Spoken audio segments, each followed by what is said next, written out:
Top News One hari ini akan menghadirkan sejumlah informasi.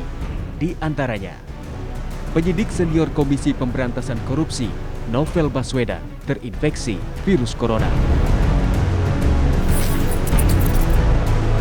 Waspadalah, waspadalah. Jumlah angka kredit macet di perbankan nasional terus merangkak naik. Jenderal Polisi diperiksa penyidik Direktorat Tindak Pidana Korupsi Barreskrim Polri dalam kasus koruptor Joko Chandra. Inilah Top News One. Bismillahirrahmanirrahim. Assalamualaikum warahmatullahi wabarakatuh.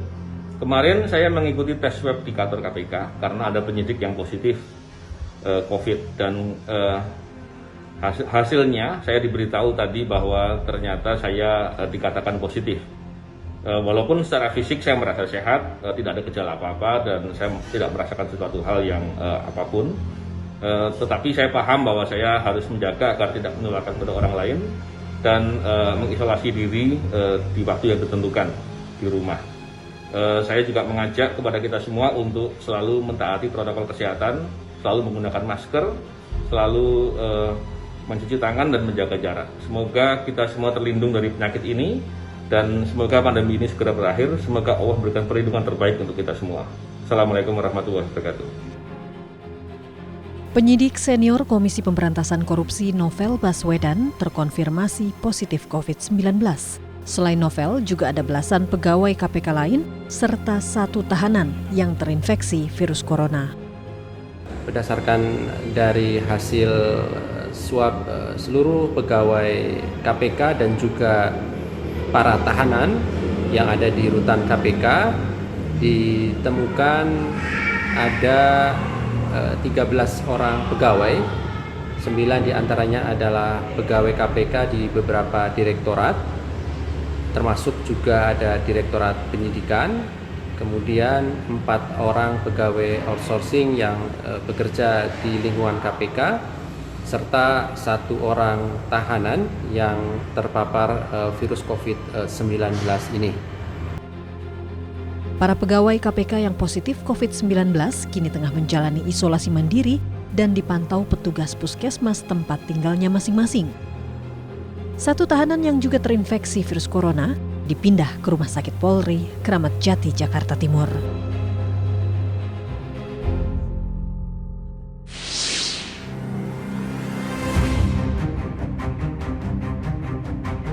Pandemi COVID-19 mulai menggerus sektor keuangan.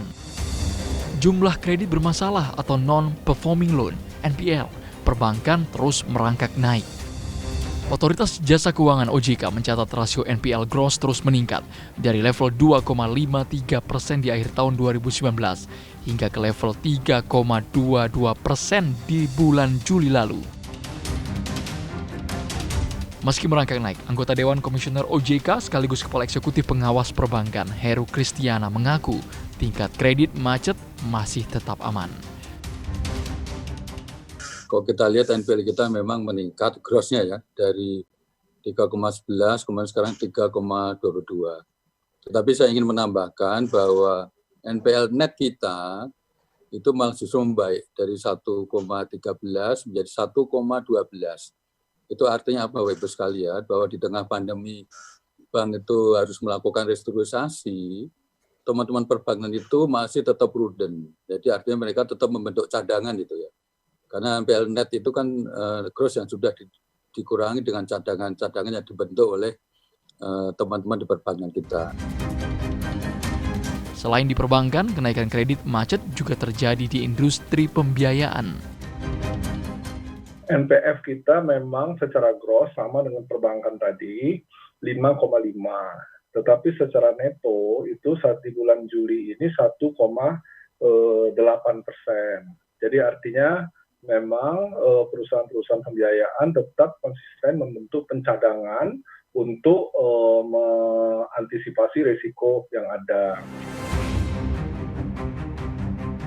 Di luar kredit macet, perbankan juga telah merestrukturisasi kredit terhadap 7,18 juta debitur dengan nilai mencapai 837,64 triliun rupiah.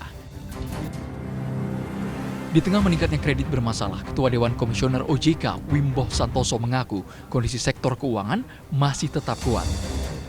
Dia mengaku kondisi Indonesia saat ini tidak bisa disamakan dengan krisis ekonomi tahun 1998 lalu. Berikut penjelasannya. Nggak ada POJK 11, apa yang terjadi? 97, 98 telat kita, nunggu dulu nasabahnya bangkrut, ya bahkan dulu ada kebijakan yang kami juga sangat surprise, kenapa suku bunga ditarik menjadi tinggi, yang tadinya nasabahnya sakitnya flu menjadi betul-betul kolaps, ya, dan akhirnya menjadi masif default di 97-98 itu. Kalau nasabahnya default, iya banknya default. Ini enggak. Ini kita tahan dengan POJK 11. Jangan dikategorikan default nasabahnya. Ya. Nah, kita restructure. Sambil pelan-pelan kita kasih insentif tadi bersama pemerintah agar bangkit. Ini enggak kita lakukan di 97-98. Nah, sehingga sekarang ini ya oke, semua tertata, NPL oke, ya ini dalam kondisi begini, ya tidak dalam kondisi abnormal begini, jangan serta-merta terus mengkategorikan nasabah menjadi default. Padahal ini temporary. Kita harapkan COVID selesai, terus kita akan bangkit. Ini tidak dilakukan pada saat itu. Semua dan waktu itu akhirnya banknya menjadi kolaps, ya kita restruktur setelah menjadi kategori default. Ini berat, ya. Nah, di samping itu untuk likuiditas ini terjaga dengan baik, ya. Karena apa? Karena terima kasih Bank Indonesia merilekskan berbagai kondisi peraturan likuiditas, dan juga bahkan ya dengan likuiditas ini dilakukan berbagai relaksasi, ya bahkan suku bunga juga diturunkan. Ini berbeda dengan skema 97-98. Orang jadi kalau menyejajarkan kebijakan kondisi 97-98 totalnya salah. Kebijakan kita sudah beda betul. Kita preemptif dan ini karena pengalaman 97-98. Makanya bisa kita menahan kayak gini. Jadi krisis. Ya, krisisnya itu adalah krisis COVID, iya, krisis kesehatan. Cuma financial sector stable. Nah, likuiditasnya terjaga. Ya. Jadi itu semua Bapak Ibu sekalian, sekarang ini oke, kita masa survival setelah selesai, sekarang ini kita adalah masa recovery. Ayo kita sama-sama berkolaborasi menuju satu tujuan masa recovery ini biar jalan betul, cepat. Apa yang terjadi, kendala di lapangan kita tackle bersama-sama, dan kita agar sini betul-betul pengusaha bisa langsung bangkit dan menjadi normal. Ini yang sebenarnya ke depan yang harus kita lakukan bersama-sama. Jadi kalau tadi sampai ada yang menyebarkan hoax karena pikirannya diilhami seperti 97-98, totally salah.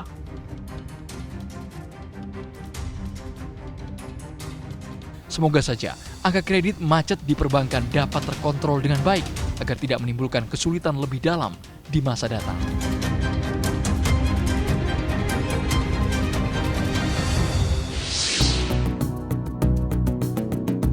Rencana pemerintah Provinsi DKI Jakarta memberlakukan jalan tol untuk jalur sepeda jenis road bike dengan meminta izin ke Kementerian PUPR terus menuai polemik. Sejumlah pihak menyatakan pemanfaatan jalan tol bagi pesepeda sangat berisiko terjadinya kecelakaan lalu lintas. Direktur Lalu Lintas Polda Metro Jaya, Kombes Pol Sambodo Purnomo menyatakan pihaknya hingga kini masih menunggu keputusan dari Kementerian PUPR apakah permohonan Pemprov DKI Jakarta itu diizinkan atau tidak. Ditlantas Polda Metro Jaya baru akan melakukan survei dan kajian bila keputusan itu keluar, baik bagaimana cara pengamanannya ataupun jalur mana saja yang diperbolehkan. Tentu kita akan membuat kajian-kajian bagaimana cara pengamanan dan sebagainya. Kalau memang tidak setuju ya sudah kita ikuti apa keputusan pemerintah. Tapi kalau dari lantas sendiri melihatnya gimana nih Pak? Ya kalau kami sih nanti kita lihat seperti apa, ruas jalan mana yang disetujui dan seperti apa nanti tanggapan dari PUPR sendiri. Pemprov DKI Jakarta sebelumnya mengirimkan surat permohonan ke Menteri PUPR untuk memberikan izin satu ruas jalan tol lingkar dalam Jakarta, Cawang Tanjung Priok, sisi barat, sebagai lintasan road bike, guna mengakomodasi pengguna sepeda pada setiap hari Minggu pukul 6 hingga 9 pagi.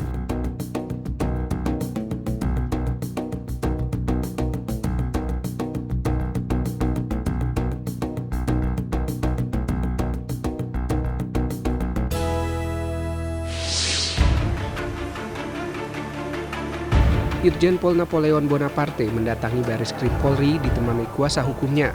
Ia diperiksa sebagai saksi atas kasus dugaan suap penghapusan red notice Joko Chandra. Berbeda dengan mantan Karok Korwas, Polri Brigjen Prasetyo Utomo yang telah ditahan, Bareskrim Polri tidak melakukan penahanan terhadap Irjen Pol Napoleon Bonaparte. Menurut Karopenmas Polri Brigjen Polisi Alwis Tiono, penahanan terhadap tersangka memiliki pertimbangan dan syarat subjektif serta objektif sesuai dengan KUHAP. Penyidik tentunya tetap berpedoman kepada KUHAP ya.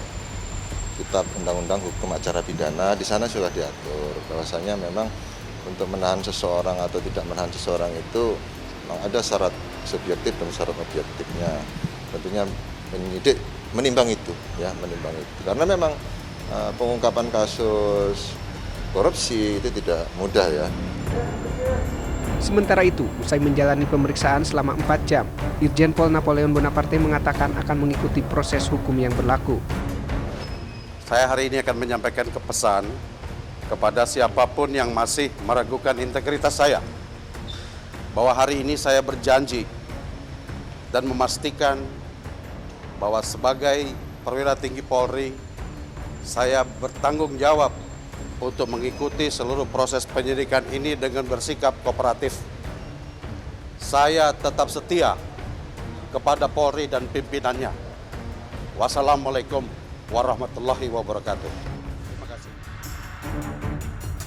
Irjen Pol Napoleon Bonaparte diduga terlibat dalam penghapusan red notice Joko Chandra yang mengakibatkan tersangka kasus Kesi Bank Bali tersebut bebas keluar masuk tanah air saat tengah menjadi buronan Kejaksaan RI.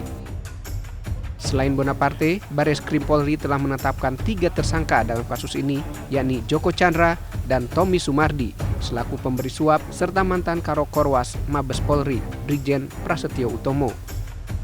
Keempatnya Jumat ini diperiksa oleh Direktorat Tindak Pidana Korupsi Bareskrim Polri untuk dimintai keterangan lebih lanjut.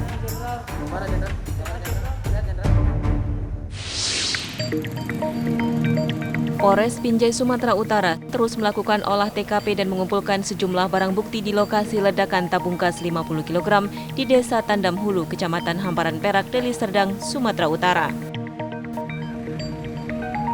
Sebanyak 28 saksi yang merupakan pemilik dan pekerja di bengkelas tersebut telah dimintai keterangan terkait kejadian ini. Tim lapor dari Medan juga diturunkan ke lokasi untuk mengetahui asal mula dan penyebab ledakan tersebut. Hasil penyelidikan awal kita masih belum bisa menerangkan terlalu jauh karena kita masih membutuhkan fakta dari olah TKP tim lapor cabang Medan.